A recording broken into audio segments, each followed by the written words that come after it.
Ok, donc bonjour. Donc merci à Gérard Berry d'avoir invité Anne-Cécile et à Anne-Cécile de m'avoir invité, voilà, tout ça. Donc je m'appelle Christophe Bruno. Alors le titre, en fait, j'espère que je vais arriver à en parler parce que l'introduction va être plus ou moins longue. Enfin, il faut que quand même je vous raconte un petit peu ce que j'ai fait depuis les années 2000 avant d'arriver à au sujet principal. J'ai combien de temps? Une demi-heure à peu près, hein, c'est ça? Voilà. Alors il y a juste très rapidement pour dire un peu d'où je viens. Moi, j'ai une formation scientifique comme Albertine, je crois. Moi, je suis un ancien physicien théoricien, donc j'ai fait une thèse en physique théorique dans les années 90. Quelques années de recherche. Après quoi, j'ai commencé à travailler dans le multimédia culturel, puis j'ai monté des startups dans les années 2000, 90-2000. Et puis je suis devenu artiste assez tard dans ma vie. Donc c'est une longue descente aux enfers, parce qu'aujourd'hui je suis prof en école d'art. Et donc en école d'art, enfin, je ne sais pas si vous connaissez la situation des écoles d'art aujourd'hui, on est tous sous anxiolytiques, antidépresseurs. Là j'en ai plein. Voilà. Donc je suis à l'école d'art d'Avignon et on a monté d'ailleurs, je remercie Gérard pour son introduction sur d'archéologie des médias, puisqu'on a monté un laboratoire d'archéologie des médias qui s'appelle PAMAL, Preservation and Art Media Archaeology Lab, dont je vais quasiment pas parler parce que je n'aurai pas le temps, je ne peux pas parler de tout. Pour reprendre ce que disait Anne-Cécile, donc le net art, alors c'est compliqué, il y a beaucoup de catégories, de mouvements, etc. Le net, ce qu'on écrit net art, net.art, c'est un mouvement qui a duré 3 ans, de 95 à 98 à peu près, qui s'est donc autodissous en 98, et qui était inspiré à la fois des hackers, qui ont émergé dès les années 50, les hackers au sens noble, de philosophes qui parlaient de zones d'autonomie temporaire, je ne sais pas si ça vous dit quelque chose, Vakim Bey, qui eux-mêmes s'inspiraient des communautés libertaires des années 70 et qui avaient imaginé que le web, à sa naissance dans les années 90, pouvait ressembler à une zone d'autonomie temporaire, ce qui désenchantement était assez rapide.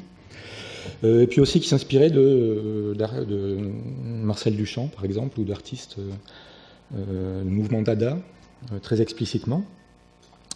Et donc moi, vous voyez que je commence... alors donc moi, je ne peux pas m'appeler net artiste, puisque les net artistes se sont dissous en 98, moi je commence dans les années 2000. Mais comme vous savez, peut-être le temps passe beaucoup plus vite sur le web, les générations durent à peu près 3 ans au lieu de 25. Et donc moi je suis un petit-fils des net artistes, puisque je commence à peu près, si on compte, ça fait à peu près ça. Et aujourd'hui on est dans les arrière petits-enfants de ce mouvement du net art qui était très low-tech, très politique, très politisé. Bon voilà, malheureusement je ne vais pas en parler. Je vous montre quelques œuvres pour commencer. Alors j'ai toujours une petite angoisse, mais heureusement, comme je vous disais, je prends des anxiolytiques parce que on ne sait jamais si les œuvres, ça c'est une œuvre de 2001, c'est un hack. Donc c'est un hack de Yahoo. Donc ça veut dire que c'est une sorte d'œuvre parasitaire qui survit sur Yahoo depuis 2001. Voilà. Il se trouve qu'elle marche. Des fois, elle tombe en panne. Je vais en parler un petit peu, d'ailleurs, de la manière de l'historique de cette œuvre-là.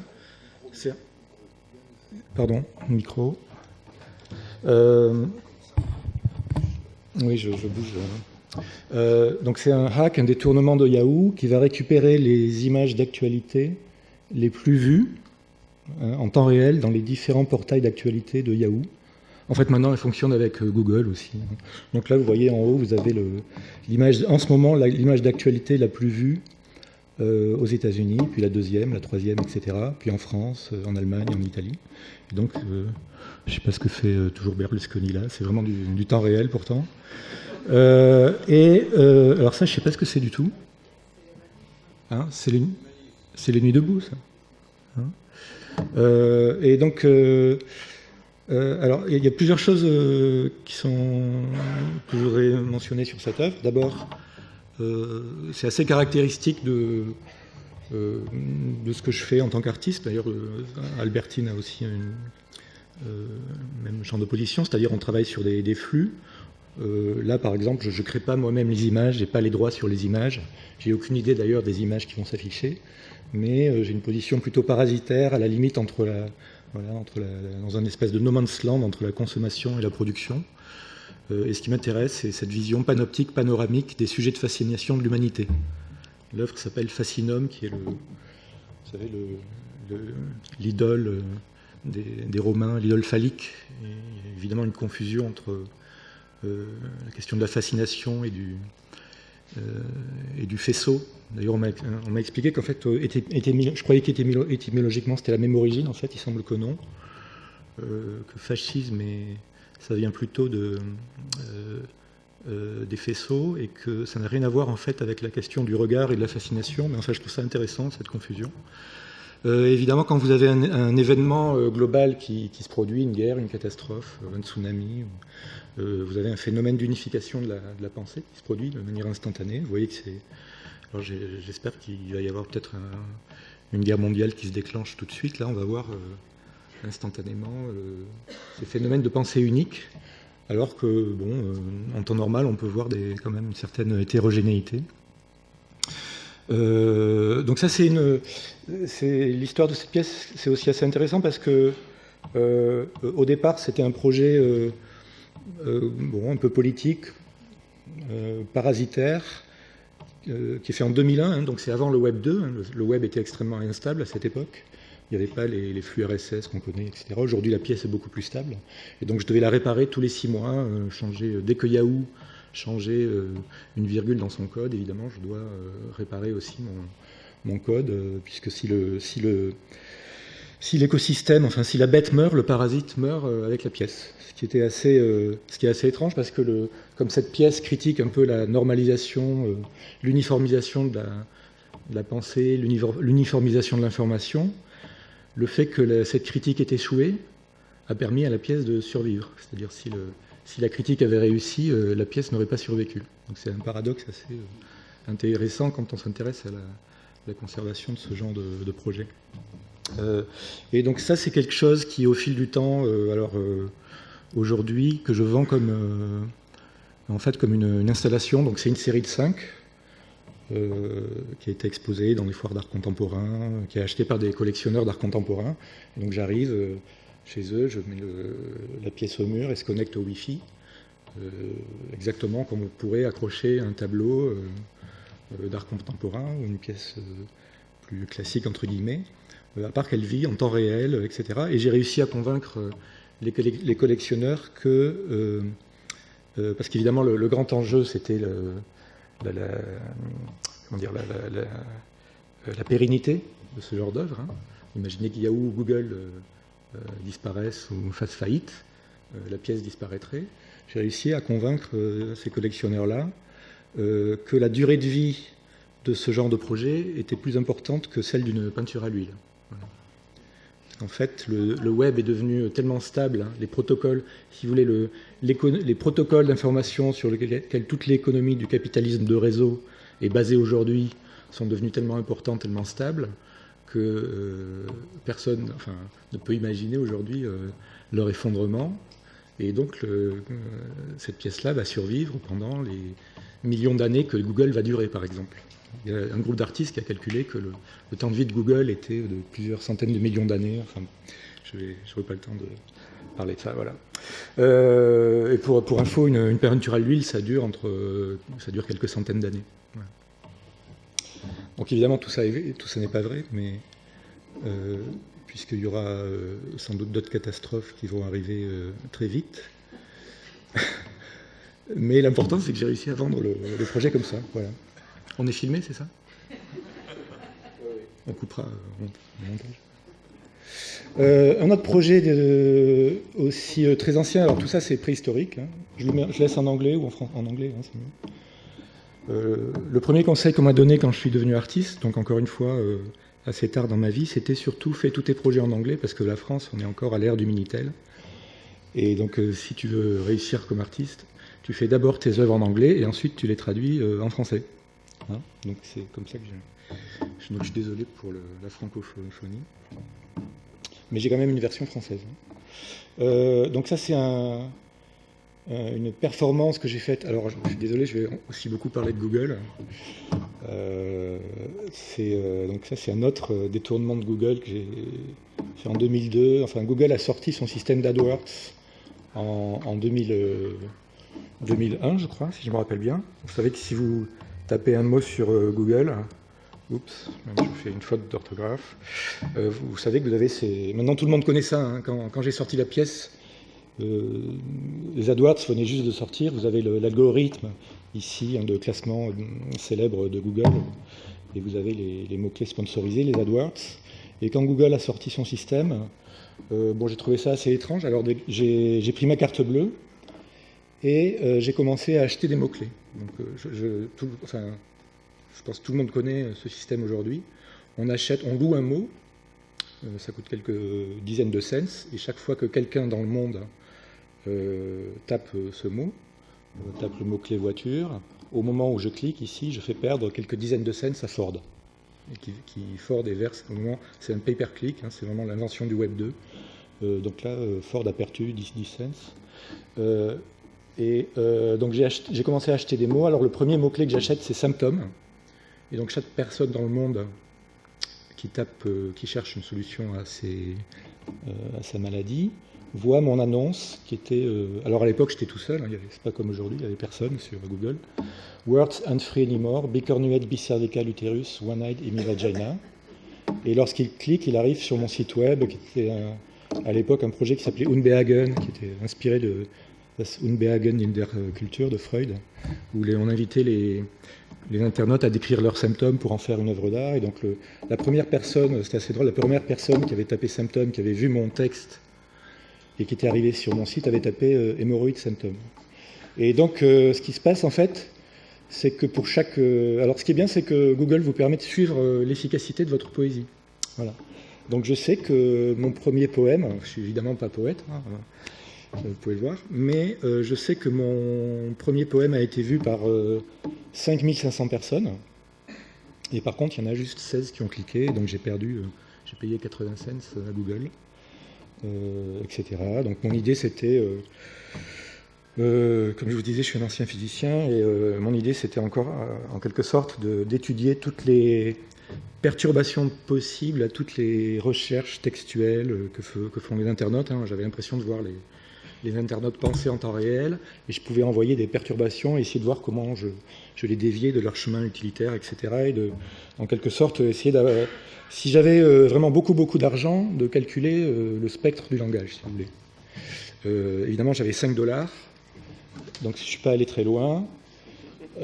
Surtout qu'au bout d'un moment, je commence à recevoir des emails du moteur du robot de Google qui me dit que mon taux de clic est trop bas. Et que donc je mets en gros je suis un mauvais poète où j'ai pas grand chose à dire, ce qui est le cas, et donc par le fait que mon taux de clic est trop bas, je mets en péril la dynamique économique globale du système que Google est en train de mettre en place. Comme disait Albertine tout à l'heure, vous savez que la dynamique économique de Google, c'est de prédire votre pensée pour optimiser ce système des AdWords. C'est comme ça que Google est devenu la société la plus puissante du capitalisme contemporain. Donc l'histoire, je vais vite, hein, c'est qu'au bout d'un moment, le robot critique littéraire me demande de réécrire mes poèmes, et puis au bout d'un moment, je vois les administrateurs humains, cette fois de Google, qui sont encore plus frileux que le robot, et donc mon compte est coupé, et mon expérience s'arrête, et donc c'est là que j'écris ce texte, où j'explique qu'on est passé dans ce monde que j'appelle capitalisme sémantique, où chaque langue a un prix. Donc le mot sexe vaut 3800 $, art vaut 410 $, net art vaut 5 cents. Donc, ce que je fais en particulier n'a pas grande valeur. Et le mot le plus cher, où est-ce que c'est ah oui, c'est free. Le mot le plus cher, c'est gratuit. Voilà, donc vous avez le prix de quelques mots. Capitalisme, 2 $, communisme, 33 cents. Ben Laden, 24 $, etc. Dieu vaut... Combien vaut Dieu? J'ai oublié Dieu? Non, c'est pas possible. Ah non, il est après. Voilà. Dieu vaut 10 $. Einstein 4 $. Bruno, moi-même, je suis assez cher. Hein. Lacan vaut 53 cents, etc. Bon, aujourd'hui, on connaît tous ce système-là. Mais enfin, l'idée que j'avais, comment dire, été censurée pour des raisons vraiment économiques, non plus éthiques, hein, ça me paraissait quelque chose de, évidemment, bon, je ne vais pas faire comme Lénine, parler de stade ultime du capitalisme, mais quand même. D'ailleurs, on peut interpréter ça de plusieurs manières. Si vous considérez que le langage, un peu, c'est en quelque sorte les atomes, les véritables atomes dont nous sommes faits, hein, on peut se demander où la marchandisation peut aller. Par contre, si vous n'êtes pas dans cette optique, comment dire, lacanienne, il y aurait encore des étapes possibles pour que le capitalisme continue. Voilà, donc la question du ressourcement du capitalisme, c'est une question qui est posée, mais qui n'est pas tranchée. Hein. Là, on est visiblement dans une espèce de stade, voilà, une sorte de transition importante, hein, dans la question de la marchandisation, mais on peut interpréter de manière optimiste ou pessimiste, selon que vous êtes de gauche ou de droite. Voilà. Donc, je passe très vite à la suite. Alors, période 2003-2004, alors Anne-Cécile parlait de post-internet. Là, c'est, disons, des œuvres qui sont pré-post-internet. Ça devient compliqué, mais je suis désolé. Ça, c'est un projet... Oh. Est-ce que j'ai perdu la connexion? Ah non, parce que j'ai fait une erreur dans mon lien. Je vais y prendre une autre pilule rose. Ça, c'est un projet qui s'appelle Wi-Fi SM, donc qui date de 2003. Alors, ça commence par une campagne de guérilla marketing. On a oublié ce que c'est aujourd'hui, mais en gros, c'est une campagne où il n'y avait pas Facebook à l'époque. Donc, l'idée, c'est pendant plusieurs mois, je me suis infiltré dans les forums en prenant des identités différentes pour promouvoir cet objet qui n'existe pas, évidemment, qui est un patch qui s'appelle Wi-Fi SM, qui permet de partager en temps réel la douleur de l'humanité et qui vous envoie une décharge électrique chaque fois que vous rencontrez le mot-clé mort, meurtre, torture, etc. Comme pour alors c'est la face noire de l'Angelino. Là, on peut paramétrer les mots-clés aussi. Vous pouvez diminuer votre complexe de culpabilité grâce à la technologie P2P, Pain to Pain. Et vous avez les commentaires des utilisateurs. Je ne peux pas réduire, désolé. Alors évidemment, ce qui est intéressant, c'est que je ne sais pas si vous savez qu'il n'y a pas de buzz négatif, hein, sur Internet. Et donc, la campagne de guérilla marketing consistait à dire du mal de mon propre projet. C'est-à-dire, je m'auto-flagellais pour promouvoir une œuvre sur l'autoflagellation. C'est important. Et ça fonctionne. Et donc, effectivement, comme tout. Aujourd'hui, n'importe qui met un Breadcat sur Internet, à n'importe quel adolescent qui met des Breadcats sur Internet à 1 million de visiteurs. À l'époque, c'est pas le cas. Moi, j'avais 3-4 visites par jour sur mon site. Et avec le projet précédent aussi, en quelques jours, on a des millions et des millions de visiteurs. C'est extrêmement violent. Les artistes contemporains ne sont pas forcément habitués à une telle visibilité. Donc aujourd'hui, vous savez ce que c'est tout le monde sait ce que c'est un Breadcat? Parce qu'on est au Collège de France, normalement, vous savez ce que c'est. Breadcat. Hein. Donc ça, c'est la... Je sais pas, il n'y a pas de... Comment dire... Il n'y a plus besoin d'artistes sur Internet, puisque...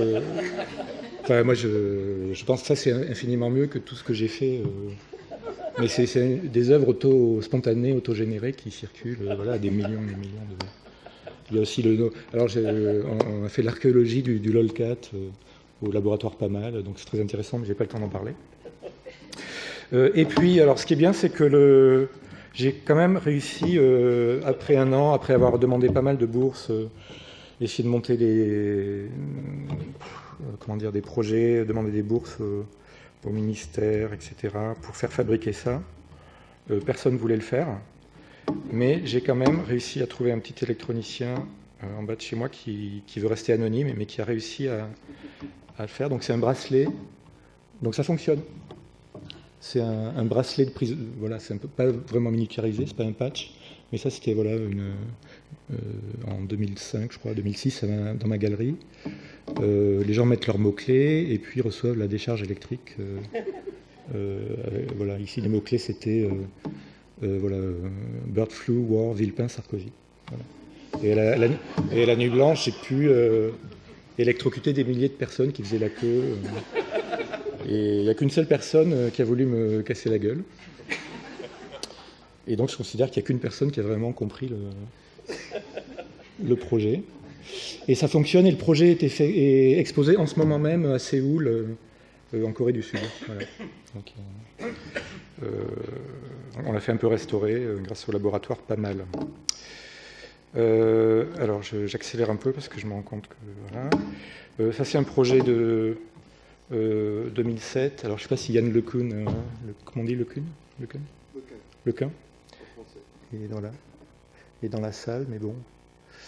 Donc 2007, c'est avant le deep learning. Hein. On a construit un réseau de neurones. Ça s'appelle logo-hallucination. Et l'idée, c'était de détecter les formes dans le paysage visuel de l'Internet, hein, qui ressemblaient à des logos, à des marques. Donc ici, alors, et là, c'est dans le blog, on archive donc on fait tourner le réseau de neurones et on archive les résultats les plus intéressants. Donc vous avez dans la leçon de musique de Vermeer le logo d'Atari ici. Vous voyez. Ici vous avez la segmentation. Apple. Évidemment, c'est des images qui existent, qu'on a trouvées. Je vais vite, hein. La Chrome Maltaise, Motorola, Adobe. Alors ça, c'est... Je ne sais pas si vous connaissez l'histoire. C'est une dame qui avait trouvé un vieux sandwich au fromage moisi dans son tiroir et qu'il avait vendu 28 000 $ sur eBay parce qu'elle avait reconnu la Vierge Marie. Mais elle n'avait pas vu qu'il y avait le logo de Adobe.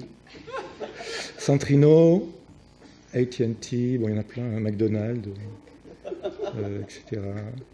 Motorola. Ah, celui-là, est-ce que vous... Ah, zut, vous avez vu déjà. Vous voyez, le logo, Carrefour, ici, une partie. Gaz de France. Hein. Donc ça, c'est bien parce que... C'est bien parce que je voyais sur mes statistiques, vous savez, il y a des statistiques sur les sites web, et donc sur mes stats, je voyais les statistiques de consultation de cette page, je voyais premierministre.gouv.fr. Et donc je sais que le Premier ministre a vu mon œuvre. C'est vraiment... Alors, bon, etc., bon, l'origine du monde... Je ne sais pas si Yann LeCun arrive à faire ça.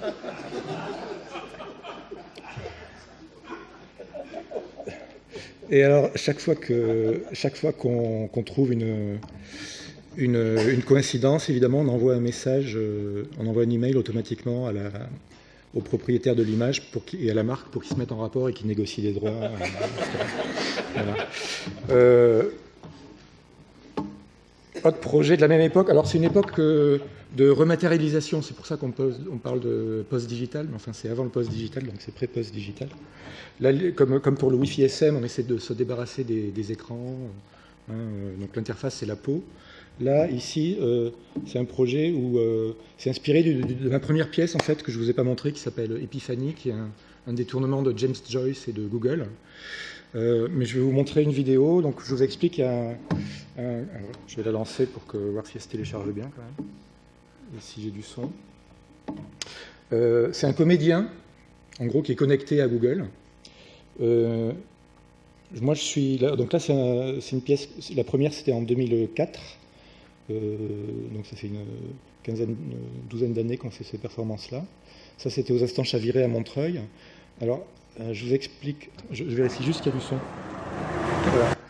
Le fonctionnement, moi je suis dans la salle, alors on ne prévient pas les gens, hein, je suis dans la salle, j'ai mon smartphone, je tape des mots-clés qui sont envoyés dans Google, ça va chercher dans le voisinage de toutes les phrases qui contiennent ce mot-clé dans Google, donc il y en a beaucoup, des phrases en rapport avec le mot-clé, hein, dans le voisinage sémantique, et j'en prends quelques-unes au hasard, et c'est renvoyé aux oreilles du comédien, où il y a un robot de synthèse vocale qui lui dicte son texte en temps réel, et donc sa seule directive, c'est de répéter ce qu'il dit, et d'essayer de l'interpréter comme s'il interprétait en temps réel l'ensemble de toutes les paroles de l'humanité, si vous voulez, s'il incarnait le langage dans sa globalité. Et là, dans cette performance-là, on essaie d'établir des discussions avec le public, et je vais vous montrer peut-être une minute le début de la performance. J'espère qu'on entend bien, le son n'est pas hyper bon.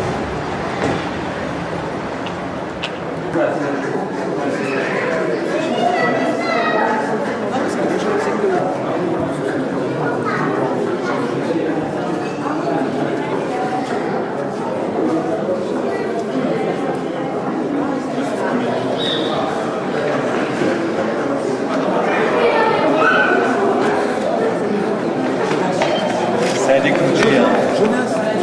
C'est la matière non figurative. C'est ouvert du lundi au dimanche à la Fondation Cartier. On recherche des modèles. C'est un truc un peu psychédélique. Parce que comme le disait Pierre Dubois, il a fait un peu entrer l'accusé, ce peintre. Et en fait, cette boule représente le monde entier. Chaque personne à Montreuil, c'est une sorte de spécialité, une nature morte de l'art moderne. Et le mercredi 12 septembre à Montreuil, il y avait une série de photographies d'architecture, enfin sur la cité, sur une vue d'enfer. Et le monde de Montreuil, en fait, était... Ça se fait pas rigoler avec Jésus et Dieu. Je me demandais ce que vous entendiez dans le casque. Le texte. La vie de Jésus est une forme de réalité sociale. Si vous stigmatisez la région, en fait, le sexe en érection filmé comme deux corps audibles. Enfin, moi, je crois à un gros sexe. Et c'est pas du tout ce que pensait Yann Arthus Bertrand, en fait. Il avait fait une forme de déclinaison du romantisme. Et suis-je un salaud, un peu voyeur? Non, je suis juste un mec du 7e art qui bouleverse les codes établis. Et Sarko est un salaud capitaliste, mais moi je vois pas, enfin vous pouvez le constater en fait, c'est le cul, c'est très bandant, c'est la femme à lunettes qui est une grosse salope qui adore se taper. Et dans cette vidéo, en fait, il y a cette vieille à lunettes qui adore se taper, qui adore le sexe. Une forme de convivialité, de rencontre, d'information. Que de lesbiennes.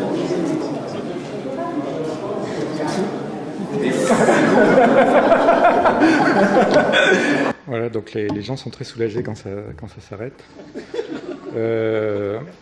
Bon, on en a fait plein, les vidéos sont sur le site. Il faut que j'accélère, vraiment. Hein. Ça va?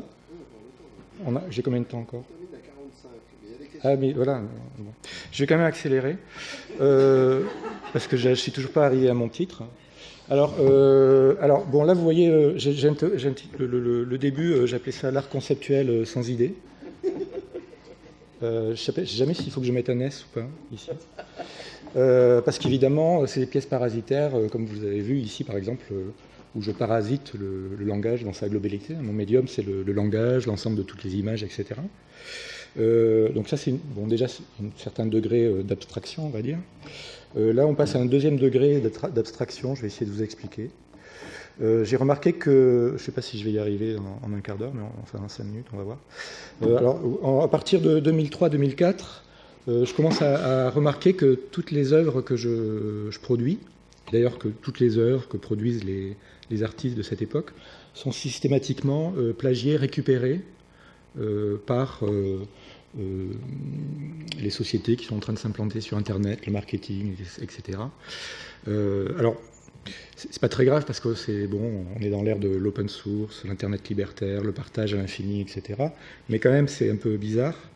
Par exemple, la première pièce que je vous ai montrée, la Fascinum, hein, elle est refaite quasiment à l'identique par un designer qui est embauché par une agence de marketing de Benetton, hein, qui fait quasiment exactement le même projet. Donc une grille de 10 par 10 hein, qui récupère les flux d'actualité. Alors que ma pièce, elle a déjà été oubliée. Hein, je vous rappelle qu'une génération, c'est 3 ans. Donc il revend donc ce Benetton. Alors ce qui est drôle, revend le projet qui est un plagiat peut-être sans faire exprès d'ailleurs, peut-être qu'il a réinventé, hein, je ne sais pas, de ma pièce Fascinum, qui est un hack de Yahoo, le revend à Yahoo en tant qu'œuvre d'art. Je ne sais pas si vous imaginez le... Alors que moi je suis en train de me demander comment je vais vendre ce projet, j'ai pas les droits sur les images, elles tombent tout le temps en panne, moi-même je vole Yahoo, hein, je vole les images de Yahoo, est-ce que j'ai vraiment le droit? Benetton arrive et il dit, voilà, bon, pas de problème, je le revends à Yahoo. Voilà, moi, vraiment, c'est un amateurisme total. Et c'est là que je me rends compte qu'il y a quand même un petit problème. Et puis je commence à collectionner, en fait, je commence à faire une collection de plagiat. Alors moi-même, je suis hacker, donc dans le hack, c'est une forme aussi de plagiat, hein, de récupération, de citation, il y a toute une syntaxe de ces choses-là. Là, c'est par exemple voilà, un exemple de quelques-uns des plagiats de Fascinum. Ça se termine avec les élections présidentielles en 2007, où ça c'était le site web de Ségolène Royal, en 2007, qui avait été fait par le fils de Ségolène Royal. Et d'ailleurs, j'ai appris, mais beaucoup plus tard, que le photographe de la campagne de Ségolène Royal, c'était, j'ai oublié son nom, Toscani, je crois, le photographe vedette de Benetton. Donc, voilà, il y a quelque chose d'assez étrange. Et je commence à m'intéresser de manière systématique à ces questions de récupération, de flux, et la manière dont les concepts circulent sur Internet. Et donc, je ne sais pas si vous voyez un peu le degré d'abstraction. Au départ, je m'intéresse à l'Internet comme un réservoir un peu brut de langage. Et là, maintenant, je m'intéresse aux trajectoires dans ce réservoir, aux trajectoires temporelles des concepts à l'intérieur de ce réservoir. Alors, tout ça pour arriver à essayer de vous expliquer. Donc, mon titre, c'est du dadamètre à sémiographie. Donc, première étape, c'est ça, c'est le dadamètre. C'est un projet qu'on a fini en 2008. Voilà, est-ce qu'on voit en entier? Comment je fais pour réduire J'arrive pas à réduire la taille. Bon, bref. Je vais aller sur le site web. Qui est un projet de cartographie du langage. Voilà. Qu'on a fait en 2007-2008, qui était exposé au Jeu de Pommes, à l'espace virtuel du Jeu de Pommes. Alors, je vous explique rapidement le principe. Hein. Je vais très vite. Tout à l'heure, on a vu que si on tapait un mot sur Google, on avait une valeur. Hein. Mais si vous tapez 2 mots sur Google, vous savez bien que Google vous donne un chiffre ici. Ce n'est pas les images qui m'intéressent, hein, c'est le 527 000. Et si vous tapez notre couple de mots, je tape toujours les mêmes, comme ça je peux voir l'évolution. Vous avez, tiens, c'est à peu près le même résultat. Par contre, si je tape...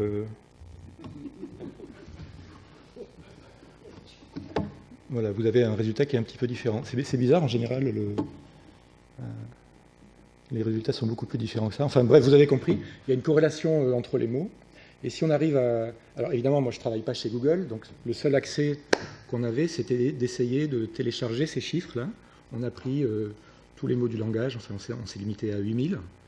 Donc 8000 fois 8000 divisé par 2.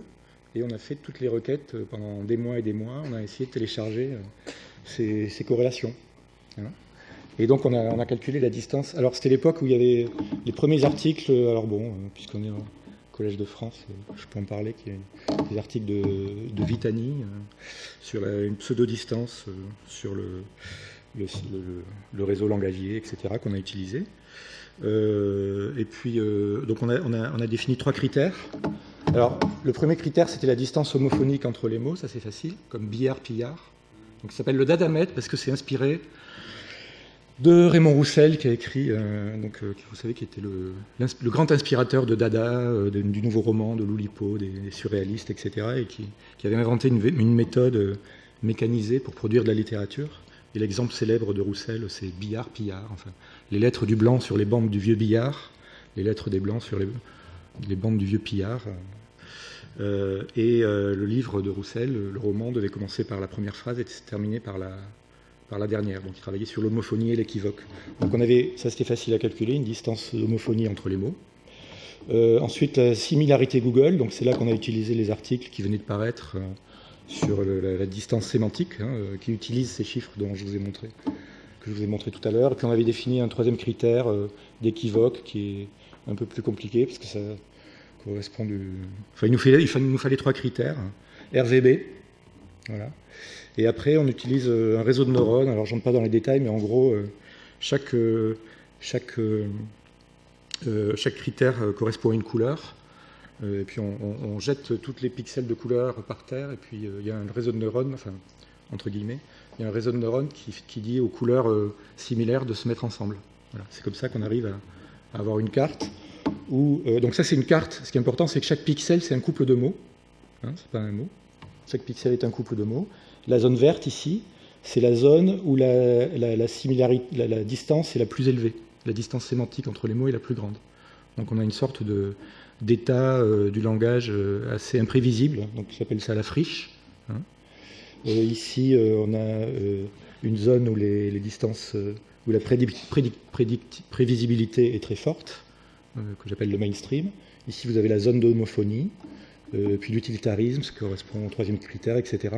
Bon, on arrive à... Évidemment, ça c'est moi qui décide comment s'appellent ces zones-là, mais la carte, elle émerge naturellement. En principe, si on faisait le travail proprement, voilà, on pourrait le faire. Google sait le faire, probablement.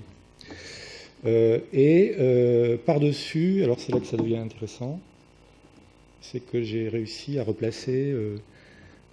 alors le programme, ça a été fait, je travaillais avec un informaticien roumain qui s'appelle Valeriu Lacatusu, qui a développé le réseau de neurones. Donc, vous savez que les Roumains sont très très forts.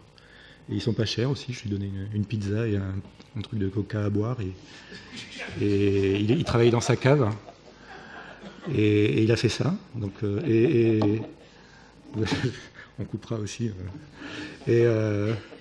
Et donc par-dessus, vous voyez les régions restent, mais j'ai réussi à replacer une petite histoire de l'art, enfin de la modernité, disons, le modernisme plutôt.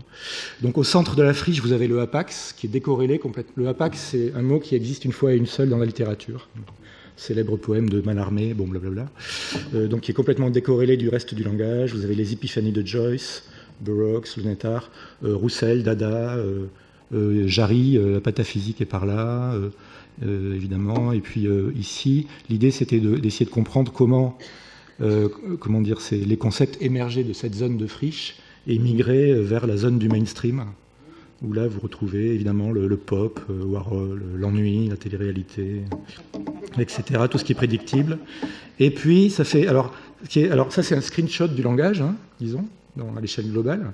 Comme tout à l'heure, on avait, alors j'ai oublié le nom, pardon, de l'astrophysicien de ce matin qui présentait les fluctuations primordiales de l'univers. On a un screenshot, mais évidemment, on aimerait comprendre comment ça évolue et comment les concepts émergent, etc. Mais bon, on n'y est pas arrivé parce que c'est complexe. Enfin, c'est le projet dont je vais parler juste après, mais en 30 secondes. Donc là, l'idée, c'était d'essayer de comprendre comment les concepts, ou les artistes d'ailleurs, tournaient, là, se laissaient emporter par le courant, ou résister au courant, ça dépend de ce que vous voulez faire.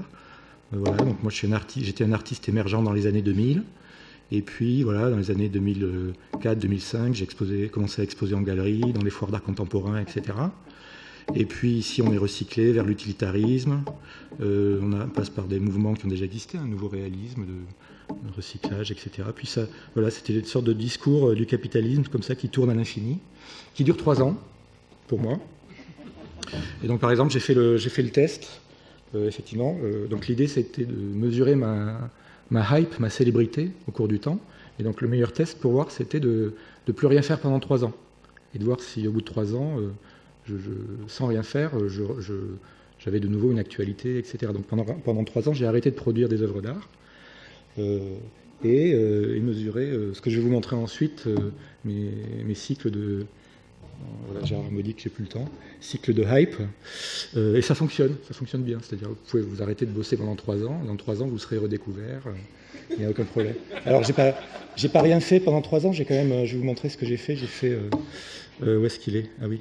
J'ai joué au Tetris. J'espère que ça va marcher. Pourquoi il ne veut pas marcher?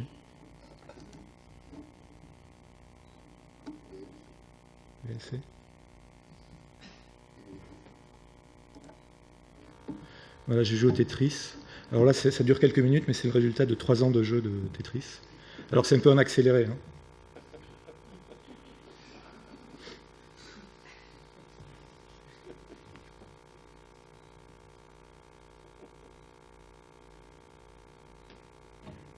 Donc vous allez voir, vous allez comprendre.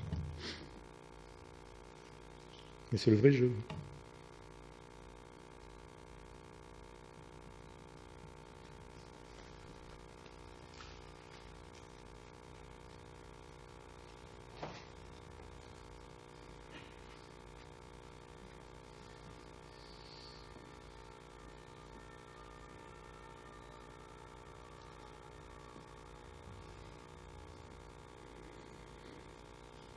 Donc, je ne sais pas si vous reconnaissez, c'est une scène désenchaînée avec Cary Grant et Ingrid Bergman d'Hitchcock. Voilà.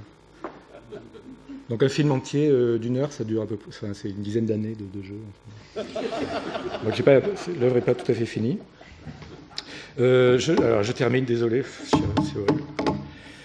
Alors, pourquoi je parlais d'astrophysique, de fluctuation primordiale? Le projet suivant, donc, alors, je passe sur l'invariance d'échelle, machin, il y avait une question ce matin sur tout ça. J'ai lu, alors lisez ça si vous ne l'avez pas lu, hein, Linked, mais tout le monde a lu ici. Hein, il y avait une question ce matin sur les connexions neuronales, la répartition des galaxies. Et je rajoute une question sur la structure du web. Est-ce que c'est la même chose? Voilà. Donc, moi, je pense que oui. L'invariance d'échelle, ça veut dire que, quelle que soit l'échelle à laquelle vous regardez le web, il a la même structure. Et donc, en particulier, vous avez des positions dominantes comme Google. Et c'est très important politiquement. Ça veut dire que, contrairement à ce qu'on pensait au départ, le web, c'est pas l'espace démocratique équiréparti qu'on imagine. C'est la structure la plus hiérarchisée et la plus capitalistique qu'on puisse imaginer. Qui n'ait jamais existé sur Terre, quoi, hein. De même que Facebook, c'est l'outil le plus de surveillance le plus perfectionné qu'on ait inventé. Donc, pour essayer de comprendre comment regarder les fluctuations primordiales du langage et les voir évoluer, on s'est inspiré de... Donc ça, c'est un projet qui s'appelle Artware et qui aujourd'hui s'appelle Sémiographie. Artware, au départ, on voulait, comme je disais, essayer de suivre les trajectoires des concepts sur Facebook, hein, et d'essayer de comprendre comment les concepts se formaient, émergeaient de la friche, par exemple, transiter de communauté en communauté, arriver vers le mainstream et étaient recyclés, comment les concepts interagissaient entre eux au cours du temps. Et donc on avait commencé à concevoir une application Facebook avec un philosophe de la logique et programmeur qui s'appelle Samuel Tronçon, qui avait fait sa thèse avec Jean-Yves Girard. Mais bon, le projet n'a jamais abouti parce qu'il nous manquait quelques millions d'euros et puis on s'est fâchés. Et en fait, chaque fois que je fais des projets avec Facebook, vous savez, c'est le réseau d'amis Facebook, je fais des projets avec des amis et on se fâche, on n'est plus amis, et le projet avorte, c'est un peu bizarre. Le médium et le message, comme disait McLuhan. Donc là, on a utilisé un truc qui est assez connu dans le marketing, qui est un cycle de hype. En fait, c'est une société qui s'appelle Gartner, qui mesure la vie et la mort des projets de nouvelles technologies. Ici, vous avez celle de, je sais pas, 2009. Vous voyez qu'en 2009, la hype c'était le cloud computing. Mais ensuite, vous avez une période d'invisibilité, exactement comme je parlais de période d'invisibilité artistique. Hein. Et puis, vous avez ensuite une deuxième phase qui... donc là, vous avez une concurrence très forte. Il y en a un seul qui reste. Le produit est testé et validé. Et c'est après cette phase de hype qui va être implémentée sur le marché et qu'il va vraiment gagner de l'argent. Donc, on a exporté ce concept-là dans l'histoire de l'art. Donc on utilise des cycles à toutes les échelles. Ça peut être 3 ans, mais ça peut être les cycles de Kondratiev aussi, sur 50 ans. Et je termine là-dessus. Donc ce sur quoi je travaille en ce moment, donc, qui est la suite du projet Artware, qui est un projet qui s'appelle Sémiographie, avec l'historienne de l'art Christelle Desbordes. Et moi-même, on part en Californie, on est lauréat de la Villa Médicis, hors les murs, pour travailler sur l'émergence de l'art conceptuel en Californie et l'émergence concomitante de la Silicon Valley dans les années 60-70. Et on travaille beaucoup sur l'adaptation de ces cycles de hype, ces flux, à des concepts artistiques ou à des artistes. Hein. Donc ça, c'est le cycle de hype, je ne sais pas si vous voyez très bien, j'ai plus le temps, mais de la pièce dont je parlais tout à l'heure, Fascinum. Voilà, et je termine. Aujourd'hui, donc je travaille sur du post, je sais pas comment on appelle ça, post-internet. Au lieu de faire des applications Facebook qui essayent de cartographier des flux de concepts, des choses comme ça, je me suis remis à un travail manuel, c'est-à-dire que en ce moment, je produis toute une série de dessins qui sont des dessins de topologie globale et de flux du réseau, mais cette fois sans ordinateur, sans calcul, etc., avec une sorte d'intuition et puis un retour à des pratiques voilà, qu'on avait laissées de côté pendant des années et sur lesquelles un grand nombre d'artistes retournent. Donc ça, c'est un dessin de la structure en nœud papillon du réseau, un peu adapté. Voilà. Ici, vous avez le tube de Debord, le tube de Deleuze et la structure des flux capitalistiques, de l'information, etc. Et je m'arrête là parce que j'ai plus du tout le temps. Voilà, je suis désolé, j'ai dépassé le temps qui m'était imparti.